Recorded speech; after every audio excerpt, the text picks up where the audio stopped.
দোষ? স্বাধীন দেশে কি আমাদের কোনো স্বাধীনতা নেই? আমাদের স্বাধীন বাংলাদেশে আমাদের কেন এভাবে অত্যাচারিত হতে হচ্ছে? সংখ্যালঘুদের কেন এভাবে ঘরবাড়ি জ্বালিয়ে পড়ে শেষ করে দেওয়া হচ্ছে?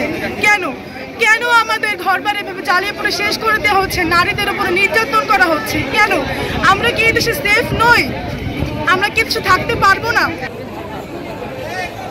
সরকারের পালাবদল হয় তখন সংখ্যালঘুদের উপর নির্যাতন নেমে আসে, অকথ্য নির্যাতন নেমে আসে। এটি আমরা চাই না। আমাদের মন্দির পোড়াচ্ছে এবং ঘর বাড়ি পুড়িয়ে দিচ্ছে, এটি আমরা চাই না। আমরা মা বোনদের অত্যাচার করা হচ্ছে, এগুলো আমরা চাই না। আমরা নিরাপদে ঘুমাতে চাই, আমরা নিরাপত্তা চাই, আমরা সংখ্যালঘু সুরক্ষা আইন চাই।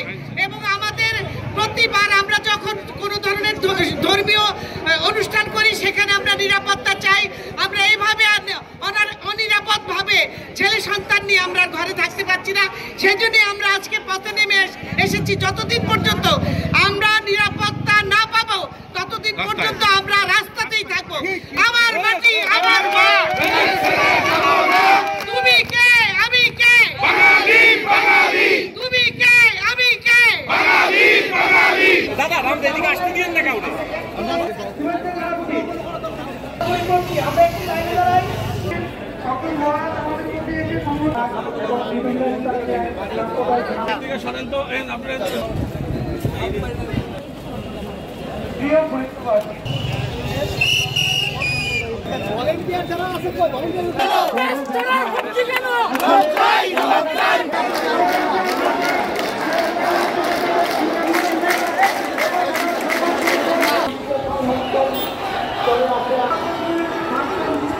দেশ বিদেশের সর্বশেষ সংবাদ সবার আগে জানতে ক্লিক করুন risingbeauty.com।